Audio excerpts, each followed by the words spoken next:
Il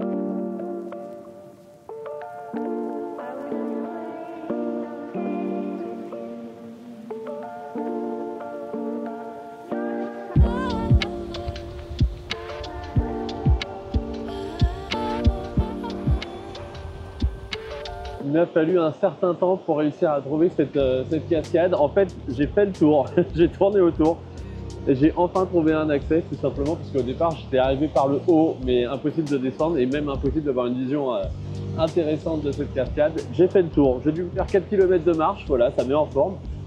Mais je suis assez content de ce que je viens de découvrir. Donc, nouvelle cascade dans le Cantal et on va dire une difficulté d'entrée de jeu qui s'installe. C'est la proximité avec la cascade. Je manque de recul ou alors il va y avoir on va dire des éléments perturbateurs devant la cascade, donc les arbres, ce genre de choses. Donc il va falloir travailler sur la technique pour réussir à aboutir à une image. Alors il y a le choix soit croppé, c'est-à-dire on ne va pas chercher le haut de la cascade et on se tient juste à la partie on va dire un petit peu centrale, classique. Soit on peut faire une photo panoramique. Alors pas forcément une photo panoramique classique dans le sens où généralement les photos panoramiques, ce qu'on peut voir, c'est une photo horizontale, mais plutôt une photo panoramique verticale, parce que ça sert aussi à ça, les photos panoramiques. Ça permet, comme ça, de cette façon-là, d'avoir un grand angle sans avoir de grand angle. Malgré tout, avant d'installer tout le système pour une photo panoramique verticale, qui est équivalent au système d'une photo panoramique horizontale, soit dit en passant, eh bien, je vais quand même regarder avant tout avec mon 17 mm, voir ce que ça donne. Et si c'est suffisant, eh bien, on va dire que la photo sera faite. Si c'est pas suffisant, il va falloir que je m'installe. Eh ben, je vais grandement me simplifier la vie parce que tout simplement, à 20 mm c'est déjà suffisant, donc 17 mm c'est impeccable. Je vais donc pouvoir un petit peu plus rechercher mon angle, mais on va dire dans un environnement assez proche de celui où je me trouve actuellement, parce que si je me rapproche, bah, donc je vais augmenter ma difficulté à avoir toute la cascade. Je vais potentiellement voir pour me déplacer. Je vais chercher, mais en tout cas bonne nouvelle, ça sera hélas peut-être pour vous une mauvaise nouvelle, mais on verra dans une prochaine vidéo comment faire une photo panoramique verticale à l'aide voilà, tout simplement d'une tête panoramique et potentiellement de la capsule pro, mais là pour le coup c'est pas forcément utile. Alors premier réglage, première photo, je suis parti sur une version horizontale pour commencer. Donc j'ai fait totalement abstraction du haut de la cascade, tout simplement parce qu'en fait il y a une luminosité qui est vraiment très sympathique. On a, on va dire, une roche qui est assez sombre au niveau de la cascade. On a bien sûr la traînée blanche d'eau qui illumine un petit peu cet environnement-là. Mais avant ça, on a l'entourage, c'est-à-dire les feuilles des arbres, qui sont des jeunes pousses, c'est-à-dire très très vertes, très lumineuses. Et ça donne un contraste qui est merveilleux. Comme je vous l'ai dit et je vous le redis, le clair-obscur, c'est mon truc. Et là, j'ai une fois de plus ce type d'impression-là. Et donc, ça me parle énormément. C'est étonnant parce que de base, je ne sais pas si à terme, j'aimerais ou j'aimerais pas, ça c'est une question de sensibilité et de goût, l'image que je suis en train de créer. Mais là, en tout cas, sur le moment, elle me parle. Donc au niveau réglage, bah, voilà, bizarrement je suis quasiment à 26 mm, 1/6 de seconde pour avoir quand même ce côté un petit peu flou de l'eau qui tombe. F8 pour compenser, on va dire, ma base, c'est ma vitesse d'obturation. C'est vraiment ce que je veux, c'est le rendu graphique.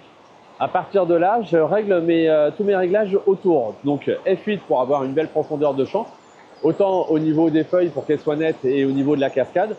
Et ensuite ISO 200 parce que tout simplement, si je varie mes ISO, et ben, je vais être obligé de faire varier soit mon F8, soit ma vitesse d'obturation, alors que eux, je les aime bien comme ils sont actuellement. Donc ma dernière donnée que je vais régler, c'est vraiment mes ISO en conséquence. Donc là, j'ai déjà fait ma prise de vue. Je vous montre tout de suite le résultat. Vous allez me dire, vous, dans les commentaires, si vous le désirez, et bien ce que vous pensez de tout ça.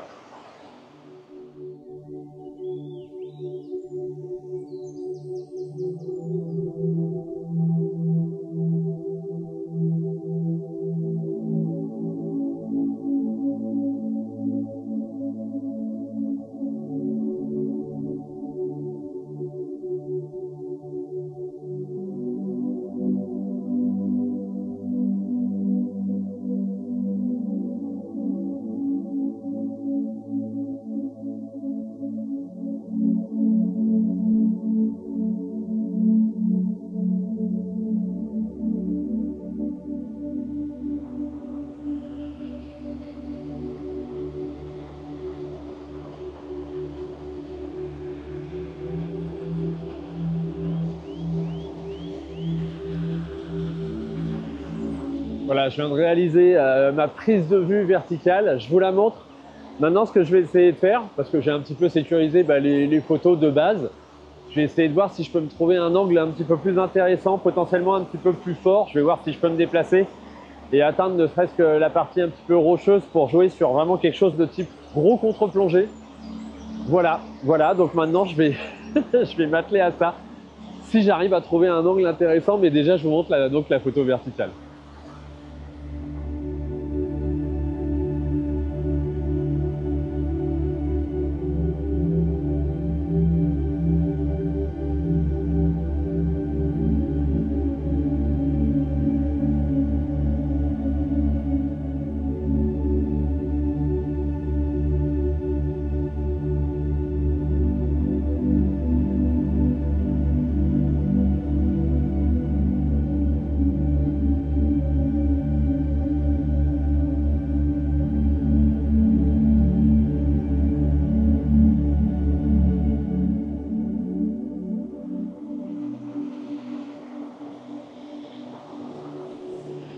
Bon, alors ça va pas être facile de quand même trouver un autre angle dans le sens où l'environnement est très humide. Au départ, je voulais me rapprocher, mais le chemin d'accès, je pense que le chemin d'accès avec la terre humide est très glissant et ça va me permettre d'aller directement, ça me permettrait d'aller directement dans l'eau. Ce qui me dérange un petit peu. Potentiellement, on note pour une prochaine fois, il n'y a pas vraiment de profondeur, donc ne serait-ce que venir avec des petites chaussures pour aller dans l'eau, ça devrait largement suffire. Mais en tout cas, là, je suis parti sur un cadrage à nouveau vertical, beaucoup plus bas. Ça donne pas mal de force. On a vraiment des couleurs qui sont splendides, qui pètent comme tout.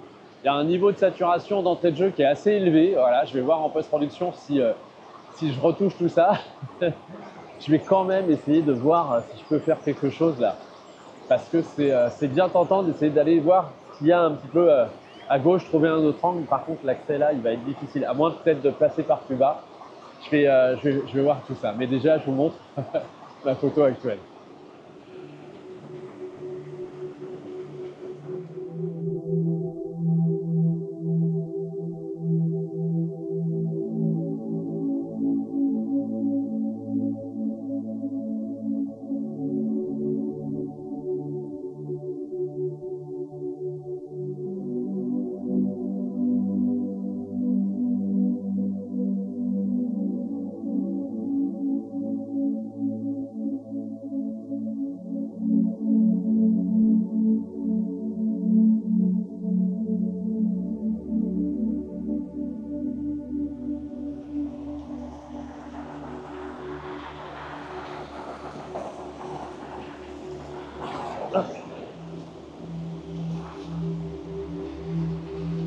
Bon, je suis passé à l'aller. Il faudra que j'arrive à passer au retour. Qu'est-ce que ça va me donner comme zone? Hop, voilà, au moins là je suis au sec. C'est pas mal, c'est pas mal, c'est pas mal, c'est pas mal. Le tout, c'est que ça va me donner certainement un autre type d'encadrement, ce qui pourrait être assez sympa. Ça me donne aussi une marge de manœuvre un peu centrale, un petit peu en diagonale là. Je vais tout de suite regarder, mais à main levée pour me faire gagner du temps. Hop, pour voir ce que je peux faire.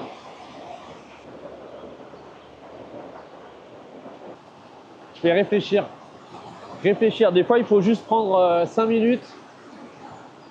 Juste prendre 5 minutes. Voilà, donc je vais m'accorder 5 minutes.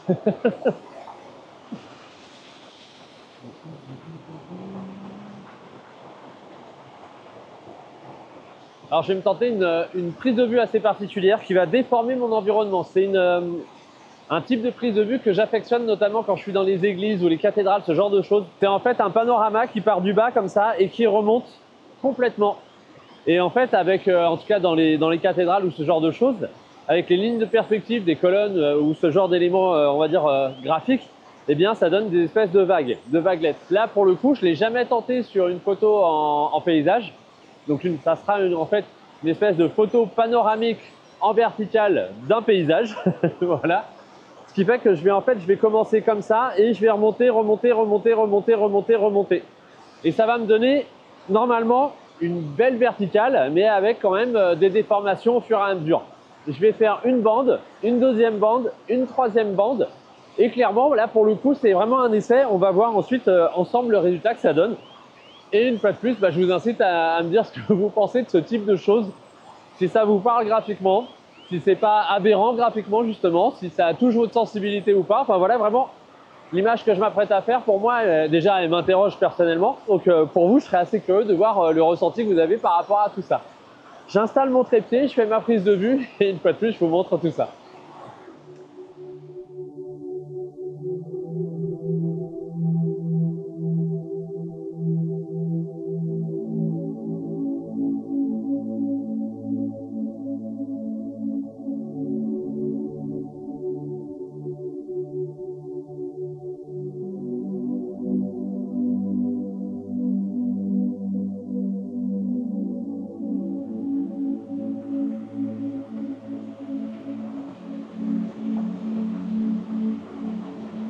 Une dernière image comme je les aime, c'est un très beau spot. Pour le coup, là, c'est vraiment une découverte.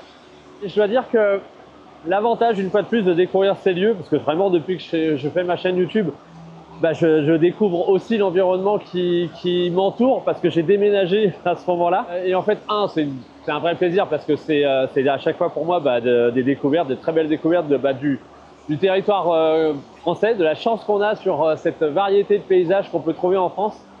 Et c'est pas être chauvin de dire ça, c'est quand même assez intéressant. Après, effectivement, c'est un peu de route, c'est un peu de logistique pour se déplacer. C'est pour ça que moi, là, j'ai aménagé la voiture pour être vraiment mobile et surtout être au plus proche de mes spots photos pour vous partager ça.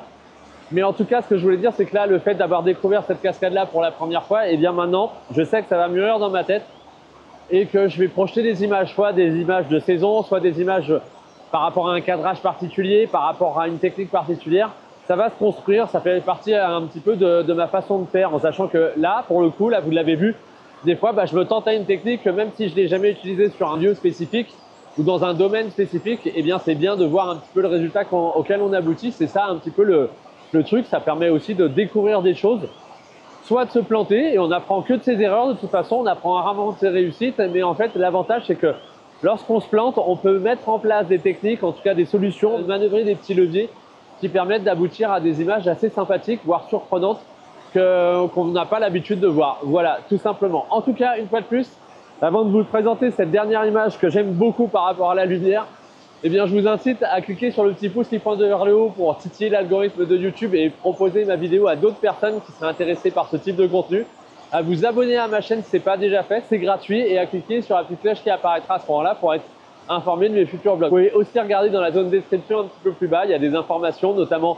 l'inscription à ma newsletter avec la réception à ce moment-là gratuite de mon guide sur la composition.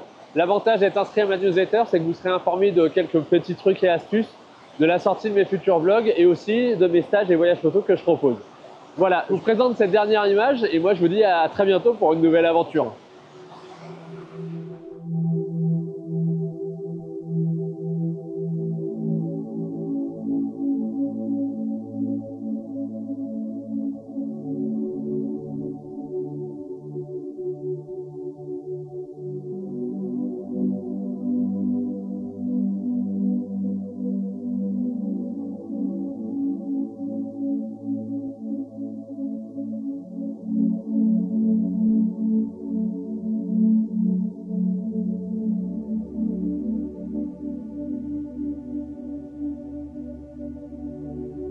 Ça bouge.